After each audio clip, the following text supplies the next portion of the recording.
Bonjour à tous, bienvenue dans Bonjour chez vous. Très heureuse d'être avec vous pour une nouvelle semaine d'émission qui s'annonce riche, très très riche à tout niveau. Nous aurons un invité cette semaine, Carlos Catari. Dès demain, vous le retrouverez. Mais aujourd'hui, pas d'invité, mais une équipe de chroniqueurs en feu. Frank et Aurélie. Wow. Très heureux d'être parmi vous. Je savais que tu allais faire l'inverse de ce que j'ai dit. Très heureux d'être parmi vous. Je commence à tellement te connaître, Frank. Tu vas bien? Je m'imagine à l'école, Frank, quand il était petit. Ah non, moi, j'imagine pas. Il y a 3 professeurs qui sont encore en dépression aujourd'hui. Non, il m'aimait, mes professeurs. Il m'aimait. T'étais un bon élève? J'essayais de toutes mes forces. Non, mais quand je dis bon élève, pas forcément au niveau des résultats, au niveau comportemental. Ouais, quand même. Quand même. Ouais. Aïe, aïe, aïe. Je me suis fait crier dessus quelques fois, mais ça allait. Ça allait quand même, c'était c'était pas gérable. Ouais, il y en a, tu vois, ils sont problématiques, mais vraiment problématiques. Ouais, c'était pas tout le cas. Non, moi, c'était pas méchant le fond. C'est tu vois. ça. Mais t'aimais bien. Il y en a que c'était vivant. Ouais. Mais je suis très heureux d'être avec vous. Nous aussi, on est ravis de t'avoir avec nous. Aïe, aïe, aïe. Bon, aujourd'hui, de quoi aujourd'hui? On parle? Eh bien, on parle de l'impatience. Ça, tiens, quand on parle d'enfants turbulents, c'est souvent l'impatience d'ailleurs qui crée la turbulence. On parle d'impatience qui peut nous coûter très cher. On se précipite parfois pour faire certaines choses au point même de forcer le timing de Dieu, de forcer la main de Dieu. Et ça peut avoir de lourdes conséquences. Je sens que Frank porte le thème sur son cœur. Est-ce que tu me qualifierais d'impatient? Non. Non? Non, je trouve pas. C'est bon, ça. Non. Tu me diras si jamais je le deviens. C'est une thérapie, en fait. Ouais, c'est ça. Tu me diras si jamais je le deviens. Toi, Aurélie, tu me trouves impatient? Non, je crois pas. Non, je pense pas que t'es Non. cette côté-là. Non. Toi, Je par pense que contre, tu sais Aurélie... attendre. Ça dépend pourquoi. C'est pas vrai! C'est pas vrai! On y va, on On avance! rentre dans la pensée du jour, On va d'accord? avoir une pensée, il va y avoir une discussion, il va y avoir une rubrique, et après c'est Frank, fini, la on dit bye-bye. rubrique, c'est toi qui l'as fait. Pourquoi Dieu permet-il des périodes d'attente? Eh ouais! La rubrique Réponse d'experts, et on aura un témoignage d'Éléonore. Oui, Éléonore qui vient du Cameroun. Coucou les amis. Je sais pas, il y a souvent des témoignages du Cameroun. Oui, on est très suivi au Cameroun. Vraiment? Moi-même, j'ai eu l'occasion de le voir, même dans les villages. Il y a eu MCI. Wow. Oui, vraiment. Je vois ça, parce qu'on a souvent Sur des Star Time, témoignages. oui, beaucoup de gens sont là sur Canal Plus aussi. Donc, Éléonore, elle a vécu plusieurs miracles lors de la nuit de la Tassée. Ça concernait elle et même certains membres de sa famille. Génial, merveilleux. Allez, c'est parti pour la pensée du jour.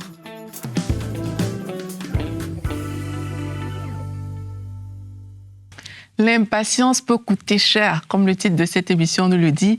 Et on va voir aujourd'hui que dévancer le timing de Dieu peut créer vraiment des conséquences négatives, en fait.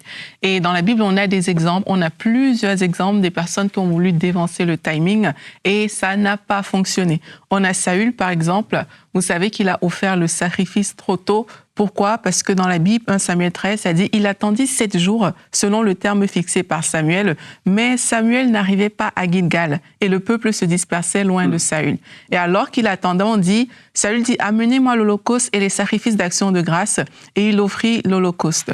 Donc plus tard, il va offrir l'holocauste, on voit que Samuel, il est arrivé, et là, Samuel lui demande « Mais qu'as-tu fait? Tu t'es comporté comme un insensé, tu n'as pas observé le commandement que Dieu t'avait donné. » l'Éternel aurait affermi ton règne pour toujours sur Israël et maintenant ton règne ne durera point. L'Éternel s'est choisi un homme selon son cœur. Lorsqu'on lit cette histoire, ça semble vraiment difficile, mais c'est vraiment un exemple d'impatience qu'il ne faut pas imiter. Parce que Saül, qu'est-ce qu'il a fait? C'est qu'il s'est précipité pour faire quelque chose. Parce que oui, il regardait autour de lui, il voyait ce qui se passait, et puis il s'est précipité. Et dans son histoire, on lui a dit, ton règne ne durera pas. En fait, sa destinée a été limitée à cause de son impatience. Et aussi, une chose que je veux dire aujourd'hui, c'est que dès qu'on le lui a dit, bien sûr, c'est pas le lendemain qu'il a perdu sa place de roi. Parfois, on va se précipiter dans certaines choses. On se précipite pour se marier. On se précipite ou bien on prend un détour pour avoir une promotion parce qu'on est impatient, etc. dans son travail. Et tout de suite, on ne voit pas les conséquences. Comme Saül, il a juste entendu la parole, mais les conséquences n'étaient pas visibles tout de suite. Tout de suite, tu ne vois pas ce qui s'est passé, mais sauf que par derrière, il y a vraiment un enjeu, il y a vraiment un impact par rapport à ta destinée. Et ça, on le voit dans plusieurs histoires. Comme j'ai dit, Abraham et Sarah, ils n'ont pas attendu le timing et ça a créé Ismaël. Et on voit des problèmes de même intergénérationnels que ça a amené en fait. Le peuple a créé le veau d'or par impatience. Pareil, on dit, le peuple voyant que Moïse tardait à descendre de la montagne. Donc, quelque part, on a toujours cette impression qu'il y a quelque chose qui tarde. Il faut que je me mette en route, etc. Et on se précipite sans vraiment se dire, est-ce que c'est le timing de Dieu? Est-ce que le Seigneur, c'est vraiment à ce moment-ci qu'il m'appelle à faire cette chose? On va se précipiter dedans sans savoir que pour beaucoup, on est peut-être en train de s'éloigner de la destinée que le Seigneur a prévue. Donc, si dans ta vie personnelle, à toi, tu penses que tu t'es précipité, tu t'es éloigné, ben, tu peux toujours revenir, tu demandes pardon au Seigneur. Et le Seigneur, bien sûr, il est fidèle, il est bon, il va te pardonner, mais ne commets pas cette erreur, parce que dans la parole aussi, on a vu que toutes les personnes qui ont attendu le timing, des personnes comme Joseph, des personnes comme David, des personnes comme Jésus lui-même qui a attendu 30 ans avant de commencer son ministère, on a aussi vu la grâce qui les accompagnait, l'alignement divin qui était derrière, et ça a produit de meilleurs résultats. Merci Aurélie. En fait, ce qu'on ne comprend pas bien souvent, c'est que justement dans le timing de Dieu, il y a une raison à ce timing. Parfois on la connaîtra, parfois on la connaîtra même peut-être jamais. Mais en fait, on n'a pas à le savoir, on a juste à faire confiance. Bien souvent, on se précipite, mais Dieu était en train de mettre en place des choses, en train de former des fois des personnes, en train de travailler le cœur de certaines personnes, en train de placer certaines circonstances, certaines choses, pour qu'au moment opportun, tout soit déjà prêt, je sais pas, démarrer une entreprise par exemple. Le Seigneur t'a parlé de démarrer une entreprise, tu te précipites, tu te lances dedans sans avoir attendu son timing. Dieu avait déjà préparé tout ce qu'il fallait pour que ton entreprise soit florissante, que ça coule et que tu aies l'impression d'être comme spectateur de ce qui arrive. Mais non, tu devances le timing, tu es impatient et tu as l'impression de te prendre mur sur mur sur mur et il n'y a rien qui fonctionne. Et parfois, ça finit même en échec. Un avortement complet de ce qui devait être une réussite dans le timing de Dieu devient un échec complet dans notre propre timing. Et en fait, la patience est clairement une preuve de maturité. Les enfants sont impatients généralement. Les enfants, quand ils ont faim, faut leur donner à manger tout de suite. Si tu leur dis « Attends, on va passer à table dans 5 minutes, c'est la fin du monde, mais c'est beaucoup trop long, j'ai tellement faim. » Et tu as 5 minutes de gémissement et de plainte parce que 5 minutes, c'est trop long. Mais quand on est mature, on est capable d'attendre, on est capable de patienter. La Bible dit dans le Proverbe 19 au verset 2, dans un désir irréfléchi, il n'y a rien de bon, et précipiter les pas fait commettre une faute. C'est exactement ça. Il n'y a rien de bon dans un désir irréfléchi. Tu as envie, tu fais. Tu veux ça, tu fais. Tac, tac, tac. Le Seigneur nous demande des fois de patienter pour des raisons, comme je le dis, qu'on saura ou qu'on ne saura pas. Mais cette patience va porter forcément un bon fruit et il y a une preuve même de notre confiance. C'est aussi une répercussion de la maîtrise de soi. Bien sûr. Parce que tu n'arrives pas à maîtriser tes pulsions, tu n'arrives pas à maîtriser tes émotions. Et c'est là, je reviens sur ce que tu disais, la maturité. La maturité spirituelle. Quand tu commences à chercher à grandir dans les choses de l'esprit, tu vas voir à quel point parfois tu étais impatient ou à quel point tu étais colérique. Parce que c'est comme si soudainement le Seigneur ouvre tes yeux à une réalité. Tu te dis, mais ça fait 5 ans que je vis là-dedans ou dans ça. Et là, tu te rends compte à quel point il y a des erreurs de ta vie qui ont été commises à cause que tu as été tout le temps impatient. Et là, on parle d'apprendre à attendre le timing de Dieu. Je vais en parler tout à l'heure, mais vous savez, il y a des moments fixés par Dieu. Il y a des choses que Dieu a voulu, a désiré que certaines choses se passent dans son temps. Et Dieu a toujours des raisons, et ces raisons sont toujours les bonnes. Oui. Il n'a pas tort. Il n'a pas tort dans le fait de dire « mais ça tarde », tu vois. Et là, je vais en profiter pour dire une chose ici, juste nuancée. Il y a des choses où l'attente n'est pas nécessaire, et je pourrais bibliquement vraiment l'expliquer, mais on en a parlé dans tellement d'émissions. Là où l'attente n'est pas nécessaire, ce sont des choses qui nous parviennent ou qui sont à cause de la croix. Oui, la délivrance, parce que ça a déjà été donné, en fait. La délivrance de tel péché ou d'addiction dans ta vie, Dieu, c'est pas il se plaît, encore un 3 ans dans ça, ça va être génial pour toi. Non, non, non. Là, la délivrance, c'est là. Il a dépouillé les autorités, les a livrés publiquement en spectacle. La délivrance, c'est là. Le salut, c'est là. Aujourd'hui, c'est le jour du salut. Tu vois, il se plaît pas. On va attendre encore 3 ans pour que cette personne-là soit sauvée, malgré qu'elle crie à moi de tout son cœur. Non, tu cries vers lui, c'est là. Le salut, c'est tout de suite. Mais là, on parle d'autres choses. Et justement, je vais en parler tout à l'heure. Mais il y a beaucoup d'exemples bibliques où l'impatience a créé tout un tas de complexité. Mais c'est fou! Mais c'est terrible, c'est terrible. Et puis, en fait, généralement, les personnes impatientes, tu vois, elles ont tendance à se précipiter sur la base d'une idée. Ouais. C'est un désir, une idée qui vient tout à coup, et puis la personne fonce dedans. Mais est-ce que tu as pris le temps de prier? Est-ce que tu as vérifié avec Dieu que c'était non, c'est génial, j'ai une idée, ça va être super. Et on fonce. Et en fait, de prendre le temps de se poser, c'est pas un manque de foi, un manque d'audace ou quoi que ça, c'est pas lié à ça. C'est lié à de la sagesse divine. En fait, la patience, c'est de la sagesse divine. C'est un fruit de l'esprit, tout comme la maîtrise de soi, comme tu en parlais. C'est un fruit de l'esprit, c'est quelque chose qui est bon, en fait. Et ça se cultive, la patience, en fait. Plus tu apprends à patienter des fois pour des petites choses, plus tu seras capable de patienter pour des grandes choses. C'est vraiment une habitude à prendre aussi de maîtrise de soi, de maîtriser sa chair. La chair veut foncer, la chair a envie, la chair prend. D'apprendre à maîtriser sa chair dans des choses plus faciles pour que quand tu devras patienter comme Saül a eu à le faire, pour quelque chose de gros et d'important, eh bien, tu sois capable de tenir. Même si tous les gens autour de toi sont en train de te quitter ou de rire de toi ou de dire, alors, finalement, Dieu n'était pas avec toi, c'est pas grave, parce que tu sais que tu attends la bonne chose et que tu fais la bonne chose. Mm-hmm. Et aussi, j'aime bien ce que tu disais tout à l'heure, quand tu disais que le Seigneur, il aligne en fait des choses. Et quand je regarde quelqu'un comme Joseph, tu vois que il a quand même fait preuve de beaucoup de patience dans tout ce par quoi il est passé. Mais à la fin, on dirait qu'il était prêt à être le Premier ministre. Tu vois, pourtant, quand tu regardes son histoire, tu vas pas dire, mais il a fait la formation de Premier ministre à quel moment dans sa vie ou dans son histoire. Mais les choses par lesquelles il est passé ont créé en lui une dépendance à Dieu. Ça a fait en sorte que Joseph, à ce moment-là, tout à coup, il est prêt. Oui. On ne sait pas comment ça se passe, mais il est prêt. Mais il a une formation, quand tu le vois, même au travers des épreuves par lesquelles il est passé. Donc, il y a des alignements qui se font lorsqu'on choisit d'être patient. Il y a des circonstances qui vont se mettre en place qui n'étaient peut-être pas encore alignées au moment où toi, tu voulais le lancer et que t'es impatient, en fait. Donc, il y a le Seigneur. Il faut avoir cette confiance à Dieu aussi, que le Seigneur, il sait. Et moi, j'encourage les gens à prier le Seigneur. Vraiment, quand tu as une idée, parce que comme tu disais aussi, on a tous des caractères différents. Il y a des gens qui sont de nature fonceurs.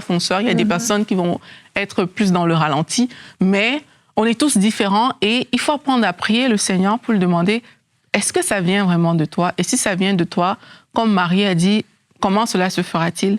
Et si le Seigneur te montre comment ça se fera, est-ce que c'est le bon timing, tu vois? Et ça va aider. Et maintenant, si sur le chemin, tu réalises aussi, parce que parfois tu vas te lancer dans des choses, mais peut-être tu sais pas trop. Si sur le chemin, aussi tu réalises que, mais peut-être c'était pas le temps, peut-être ceci, faut pas avoir peur de s'ajuster, en fait. Faut pas avoir peur de revenir, de demander à Dieu, est-ce que je me suis trompée? Est-ce que je me suis précipitée là-dedans, etc. Et moi, je pense que on est dépendant de Dieu dans tous les cas. Quand on reconnaît cette dépendance-là, le Seigneur va ajuster. Peut-être toi, tu avais pensé que ça allait donner comme ça, mais finalement, non. C'est pas comme ça que ça va donner d'une autre façon. Et c'est peut-être là que le Seigneur t'amène. Tu vois, moi, je pense qu'il y a tout un ajustement à faire à ce niveau-là. Vraiment, vraiment. Et avant de te donner la parole, Frank, je veux juste vraiment, tu l'as cité légèrement dans ta pensée, mais vraiment dans le mariage, le domaine du mariage, je ressens vraiment qu'il y a quelqu'un qui est en train de se précipiter parce que vous voyez les années qui défilent et vous êtes en train de faire un choix par défaut, un compromis. Vous n'avez pas attendu le go de Dieu, le OK de Dieu et vous êtes prêt à vous engager dans le mariage par impatience parce que vous avez trop attendu. Prenez le temps, attendez d'avoir le go de Dieu, tout simplement. Son timing est le meilleur pour vous. Allez, Frank, on enchaîne avec la réponse d'expert. Pourquoi Dieu permet-il des périodes d'attente?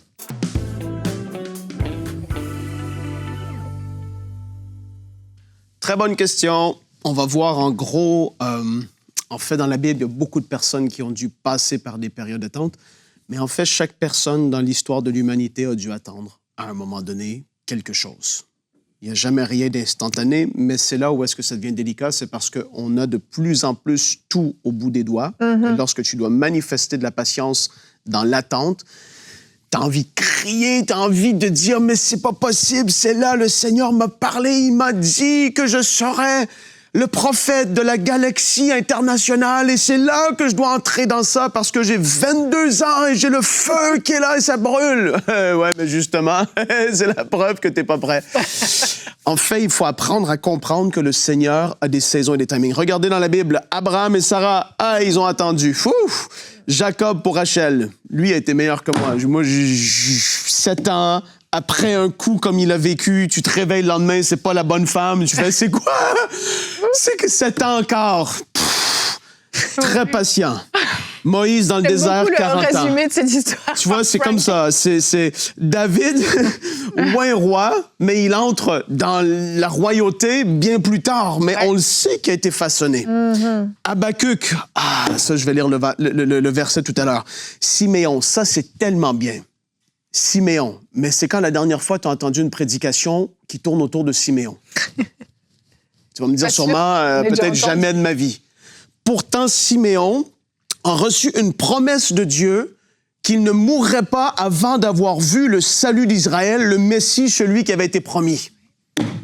Monsieur, tu te fais dire ça. Ah ben, c'est sûr que c'est dans les 6 prochains mois. Mais là, peut-être qu'il a reçu cette promesse à 23 ans, et là, il est rendu à 79 ans. Ouf!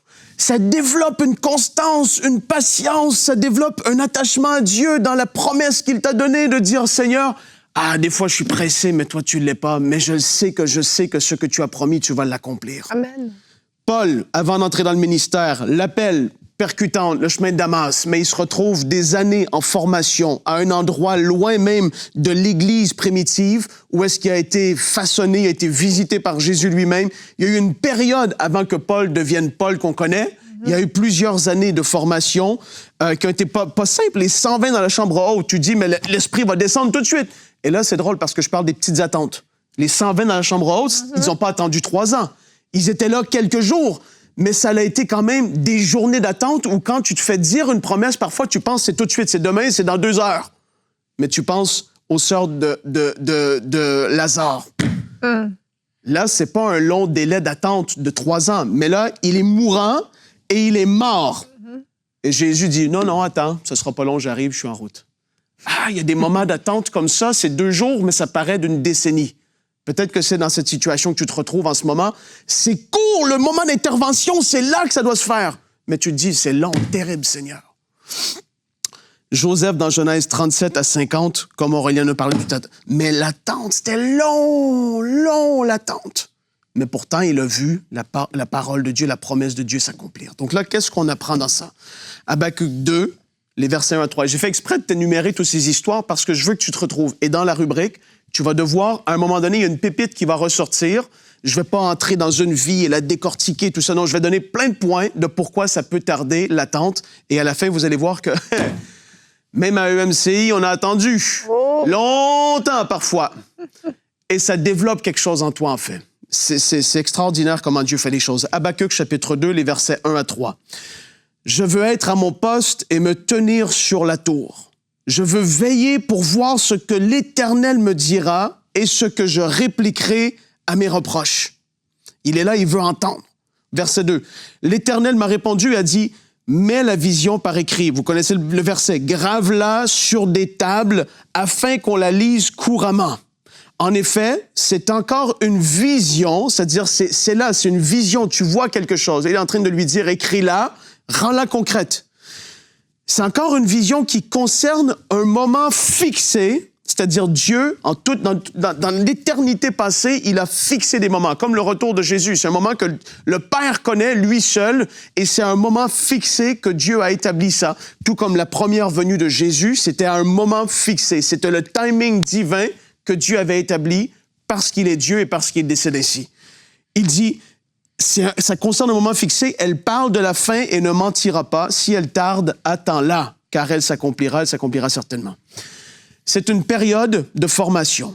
Ta façon de voir les choses va être transformée. Aujourd'hui, tu ne le vois pas, mais je veux je te demande de tout mon cœur, si tu es dans une période d'attente, d'entrer dans le ministère, d'un déblocage dans les affaires, en attente d'une réponse d'une école parce que tu vas aller étudier là-bas, tu es dans le mariage, ou pas le mariage, mais dans les fiançailles, et tu n'entends pas la voix de Dieu et tu es en train de te précipiter, comme Evelyne a dit, s'il te plaît, sois pas pressé. Comprends que Dieu est en train de peut-être aiguiser ta façon dont tu vois les choses. Et à un moment donné, il va arriver quelque chose et tu vas faire « Ah, je comprends, Seigneur. C'est pour ça que tu me fais attendre tout ce temps. » Il est en train de changer, de transformer ta façon de réfléchir et d'aborder certaines situations. Parce que là où est-ce qu'il t'a promis, où est-ce qu'il t'a dit qu'il allait t'amener, tu peux pas y arriver aujourd'hui avec la mentalité d'aujourd'hui que tu as dans ta vie. Tu dois être façonné dans ta mentalité, ta façon de voir les choses pour supporter et soutenir la charge qui va être à soutenir au moment où est-ce que tu vas entrer pleinement dans ce que Dieu t'a appelé à faire. Et ça, il y a une période de ça. Où est-ce que justement, c'est au moment où est-ce que tu vas te dire, OK, Seigneur, je vais attendre. Et je vais faire du mieux que je peux. Tout ce que je sais, c'est que là, je suis dans ce que tu veux pour moi, mais tu m'as dit quelque chose et ça n'arrive pas. Je refuse de forcer la main. Je vais juste choisir d'être patient et je vais me renfermer dans le lieu secret, prier, chercher ta face. Le Seigneur est en train de faire quelque chose. C'est une période parfois de désert. Regarde bien, prends la pépite qui est pour toi. C'est une période de désert où est-ce qu'il est en train d'amener un brisement dans ta vie. Vous vous souvenez, le brisement, pas où est-ce qu'il te châtie de malédiction. Non, c'est un brisement dans tes traits de caractère qui doivent être façonnés.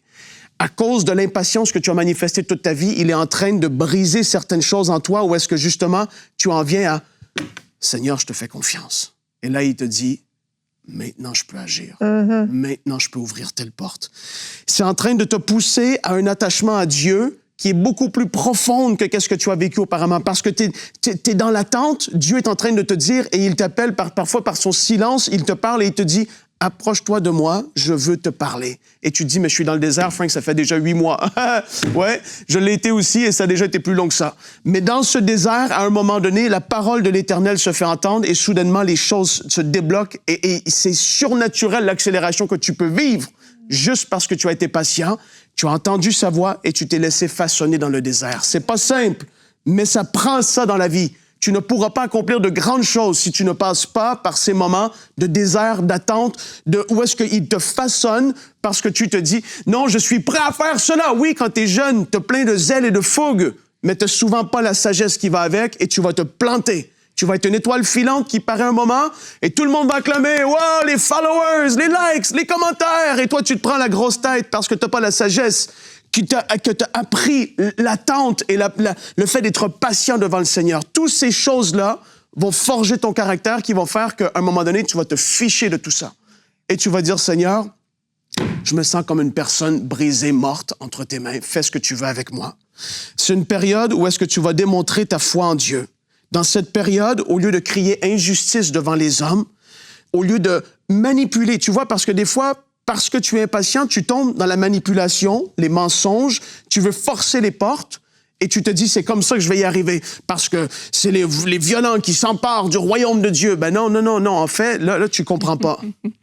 Tu essaies de manipuler, tu es en train de marcher par la chair pour forcer des choses que Dieu t'a promises. Alors qu'au lieu de ça, c'est ce moment-là où est-ce que tu dois te dire, Seigneur, je vais juste m'approcher de toi davantage. Je veux pas tomber dans j'ai envie de dire des choses qui sont mal, des péchés, manipuler, mentir, contrôler, essayer de faire pour arriver à tes fins. Non, quand c'est l'élévation de Dieu, quand c'est la main de Dieu qui est sur ta vie, qui ouvre les portes, t'as pas à tomber dans la manipulation. Au contraire, tu tombes dans le jeu du diable. Laisse le Seigneur faire. Sois patient, sois patiente. Le Seigneur va te faire justice. Vous savez, ma Bible a été une source beaucoup de patience, Evelyne, à EMCI. Oui, vraiment. Et on est en train de voir la fin au bout du tunnel. Le Seigneur avait dit, faites cela, vous allez voir beaucoup de fruits. Les conférences, le Seigneur avait parlé. Vous allez faire des conférences, des gens vont venir du monde entier pour pouvoir être rafraîchis, visités. Mais ça a le prix du moment de la parole à vivre cette chose. Ça a le prix à peu près 19 ans. Mais ça, c'est long, Frank, j'ai pas 19 ans. Mais parfois, c'est comme ça. Le Seigneur parle, montre une vision, et tu dois te dire, Seigneur, entre-temps, je vais tout faire ce que ma main trouve à faire. Je vais te servir fidèlement. Je vais marcher dans l'intégrité, dans l'humilité. Je vais tout appliquer ta parole. Et je te fais confiance parce qu'en bout de ligne, c'est toi qui es le maître de toutes choses. Amen. Aujourd'hui, grandis dans ta patience et sache que dans ces moments, le Seigneur est en train de faire de quoi, mais tu dois l'accepter et le vivre. Parce que tant que tu résistes et tu essaies, tu retardes même, j'ai envie de dire, l'exaucement et l'entrée dans la prochaine saison. Amen. Merci beaucoup, Frank. On va continuer cette émission. On enchaîne avec les témoignages.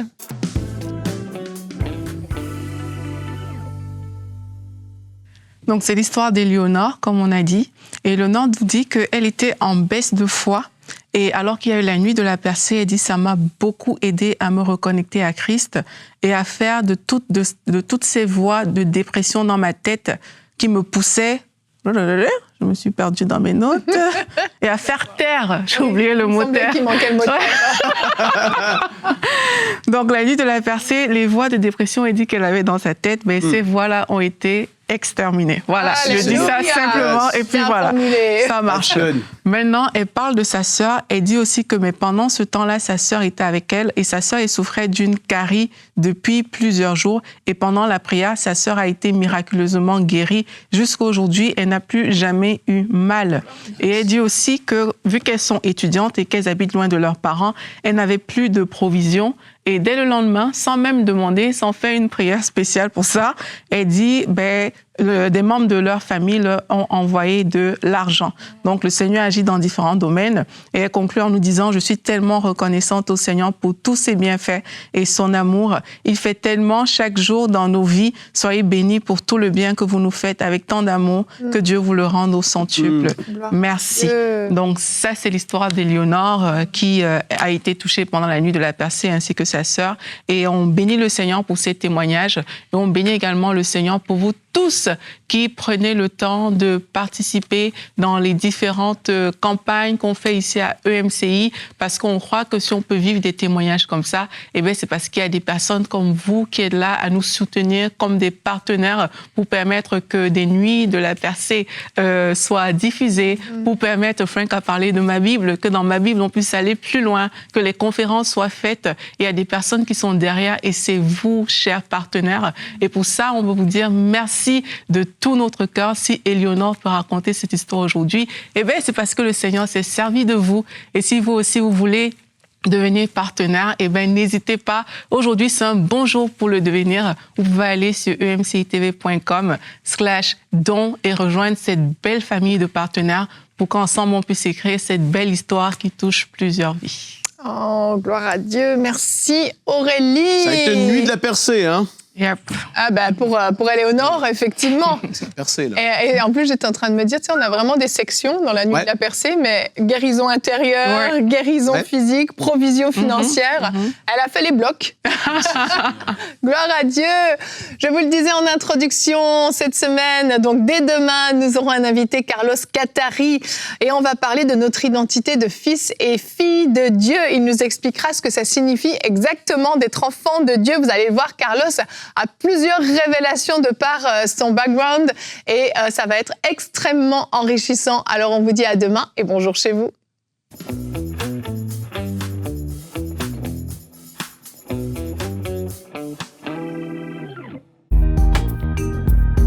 Merci à tous nos précieux partenaires grâce auxquels cette émission a pu être réalisée. Vous aussi, rejoignez la grande famille des partenaires d'EMCI TV en faisant un don sur emcitv.com/don.